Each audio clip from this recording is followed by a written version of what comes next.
अपने पूज्य गुरुदेव श्री पहाड़ी बाबा महाराज से पूछा कि महाराज जी, आपके मत में भजन की परिभाषा क्या है? महाराज जी बड़े उच्च कोटि के महापुरुष थे, बड़े तपस्वी सिद्ध पुरुष थे। उनके जैसे भी अपने समय में वे ही दिखाई पड़ते थे। हमने तो अपने अभी तक के जीवन में ऐसी तितिक्षा वाला कोई महापुरुष नहीं देखा। होंगे जरूर, धरती ऐस खाली नहीं है, या हमने नहीं देखे। वस्तु अनुपलब्ध हो और फिर हम त्यागी हों तो इसमें कोई बहुत विशेषता की बात नहीं है। और वस्तु और सामर्थ्य सब कुछ उपलब्ध हो फिर भी हम भोगों का त्याग कर दें, ये बड़ी बात है। महाराज जी एक ही लंगोटी रखते थे। बड़े बड़े विरक्त महात्मा भी 2 लंगोटी रखते हैं। पहाड़ी बाबा महाराज 1 लंगोटी रखते थे। हमको पहली बार उनके साथ एक जगह जाने का अवसर मिला तो उन्होंने स्नान किया, तो उनका जो साफी थी उसको तो हमने निचोड़ दिया। अब हम कॉपीन खोजने लगे, मिली नहीं हमको। अब उनसे डर भी बहुत लगता था। तो महाराज बैठे थे, जब वो ध्यान से उठे तो हमने महाराज जी से डरते हुए, तो महाराज जी लंगोटी नहीं मिली। क्यों, क्या हुआ, कहाँ से मिलेगी? मैं एक ही लंगोटी रखता हूँ, वो मैंने पहरी हुई है, मिलेगी कहाँ से? गीली, हाँ। बोले हम जीवन हो गया, गीली लंगोटी पहनते पहनते जीवन बीत गया। क्यों? बोले साधु पे किसी चीज़ का दरिद्र नहीं होता है, लंगोटी का दरिद्र रहता है। छोटा कपड़ा लंगोटी बदल जाए तो पर समस्या, लंगोटी उड़ जाए तो समस्या, किसी को कोई बोरी वोरी बांधना हो, रस्सी न मिले तो बाबा जी की लंगोटी से बांध लो। तो लंगोटी की चिंता रहेगी तो भजन कैसे करेंगे? स्नान करके उसी को झाड़ के लगा लेते हैं, गीली लंगोटी लगा लेते हैं। और वो भी तब तक लगाते रहते थे जब तक एकदम तार तार न हो जाए। जब एकदम सड़ गल जाए तब उसको विसर्जन करके दूसरी लगाते हैं। एक अचला, एक लंगोटी और एक ही साफी। खाली तखत पर, नीचे कुछ नहीं बिछाना, न चटाई न आसन, कुछ नहीं। खाली तखत पर निम्ब वृक्ष के नीचे बैठे रहते थे।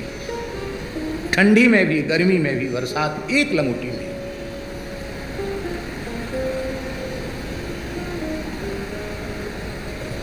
एकदम त्यागपूर्ण जीवन।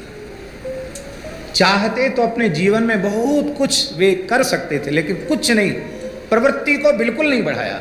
जितना छोटा था उसी में संतुष्ट रहे, बाहर गए। अब आप सोच लो, आज हमारे मथुरा वृंदावन में कितनी भूमि की कीमत है, बिहारी लाल जी को पता होगा। ये तो ऐसी व्यवस्था में रहते हैं कि इनके पास कुछ ना कुछ लोग जानकारी देने वाले होंगे।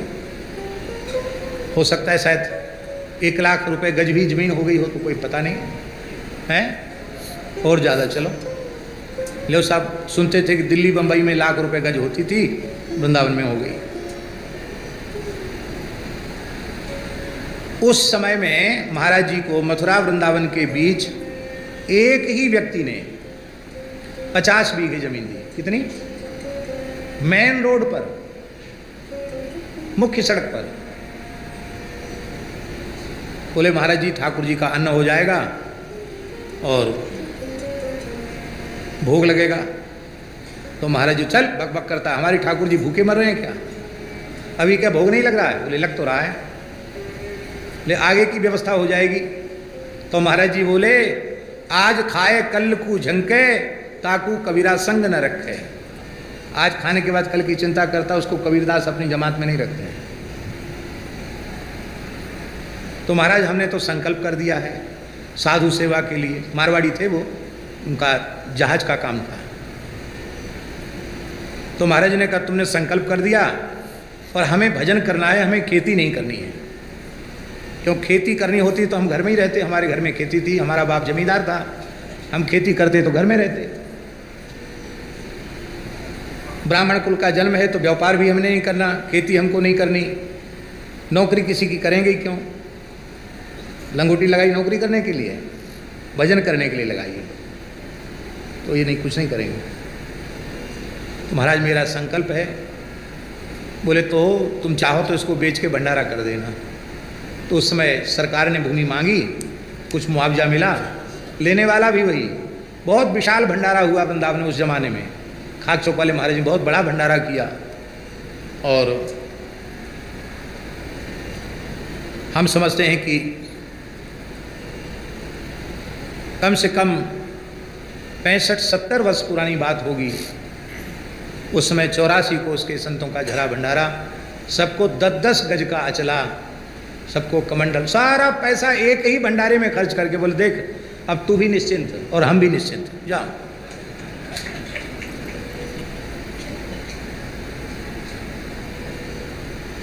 और देखो हम भजन करने के लिए साधु बने हैं, इसलिए नहीं बने, जाओ। तो हमने पूछा महाराज जी आपके मत में भजन की परिभाषा क्या है? तो महाराज जी ऐसे उत्तर देते थे, कहते अरे भाई ये पढ़े लिखों की बातें हैं, हम तो पढ़े लिखे हैं नहीं, बचपन में साधु बन गए। यद्यपि वो घर से कुछ पढ़ के आए थे, उनके जो नाना जी थे वो संस्कृत के बहुत बड़े विद्वान थे, तो ज्योतिष और कुछ व्याकरण वहीं से पढ़ के आए थे, महाराज जी घर से ही पढ़ के आए थे। तो ऐसा नहीं वो निरक्षर थे, संस्कृतज्ञ थे, लेकिन वो कहते हम तो बिना पढ़े लिखे हैं। तो पंडितों के बातें हैं, प्रश्न करो उत्तर दो, हम तो पंडित तो है नहीं।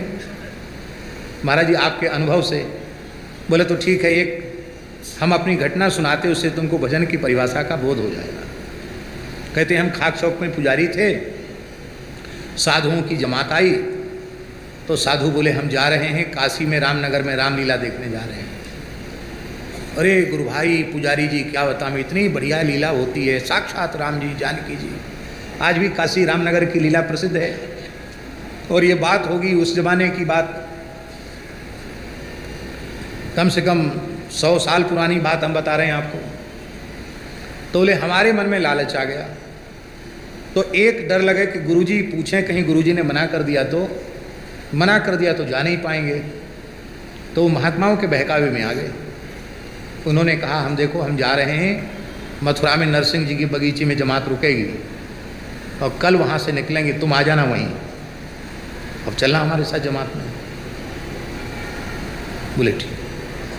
तो गुरु महाराज से पूछे बिना सुबह अपना कमंडल उठाया और चले। तो कोई टोके क्यों कि सब जमुना जी नहाने जा रहे हैं। और वहीं से पैदल पैदल मथुरा चले गए, वहाँ पहुँच गए बगीची में, वहाँ से ट्रेन में बैठ गए। जैसी मिर्जापुर के आसपास ट्रेन पहुँची, अंग्रेजी शासन था, जंगल में ट्रेन खड़ी हो गई और अंग्रेजों की फौज आ गई, ट्रेन रुक गई। तो इतने घोड़े पर बैठे सिपाही कहाँ से आ गए, लाल पगड़ी वाले।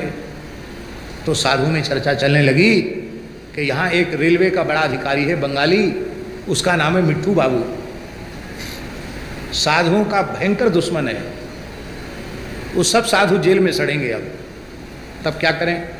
बोले वो ये लोग आ रहे थे दूर से, तब तक खड़ी हो ट्रेन, तब तक भागो। तो चलती ट्रेन धीमी हुई नहीं कि सब जो जहाँ बैठे थे बिना टिकट थे सब कूद कूद करके ट्रेन से भागे। कहे हम भी कूद के भागे, भगवान की कृपा से कोई चोट नहीं आई, बच तो गए, लेकिन जमात से बिछुड़ गए। वहाँ कौन जमात चलती है अब तो, जिसको जहाँ प्राण बचाने थे, जिसको जहाँ जंगल में जगह मिली भाग गया। महाराज भी भाग गए और जो नहीं भाग पाए वो पकड़े गए। तो बोले चलते चलते परेशान हो गए, कोई रास्ते जंगल में भटक गए। शाम का समय था, एक पहाड़ी के पास में देवी जी की मढ़ी थी, वहीं बैठ गए थक करके, भूखे प्यासे बड़े परेशान। अच्छी रामलीला देखने निकले भाई वृंदावन से। तो ये पता था, संतों से सुन रखा था कि जंगल में अग्नि के सहारे बैठना चाहिए, हिंसक जीव नहीं आते हैं। तो जंगल की लकड़ी इकट्ठी करके वहाँ धूना चैतन्य कर लिया, बैठ गए। तब तक एक व्यक्ति आया, उसने कहा ए बाबा जी यहाँ क्यों बैठे हो? कहा फिर कहाँ जाएं? कहा कहीं जाओ, यहाँ मत बैठो, यहाँ शेर आता है, कितने साधुओं को खा गया है। शेर आता है यहाँ और उसको मनुष्य के मांस का स्वाद लग चुका है, और कहीं जाओ।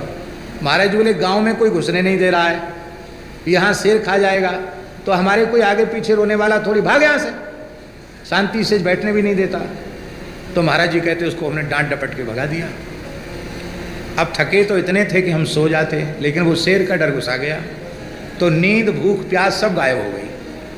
मन में सोचे कहीं शेर न खा जाए, कहीं शेर न खा जाए, यही चिंता लगी रही। तब तक 12-1 रात के शायद बज रहे होंगे, शेर की गर्जना सुनाई पड़ी। ओ इतनी रात को आवाज शेर की गर्जना की हुई कि लगा पूरी पहाड़ी कांप गई।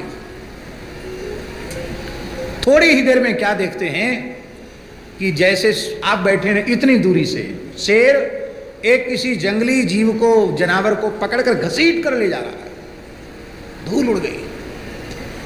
ऐसे शेर शिकार करता है, आंखों से देखा। शेर तो चला गया, हमारे प्राण तो बच गए, लेकिन भूख प्यास निद्रा सब गायब। पूरी रात राम राजा दुख भंजन सकल पूर्ण काम, गोविंद गोपाल भज नारायण भज नारायण भज नारायण। पूरी रात जगते रहे, लघुशंका डर के मारे नहीं गए। जब सूर्योदय हो गया तब तक बैठे रहे, जब सूर्योदय हो गया तब वहाँ से चले।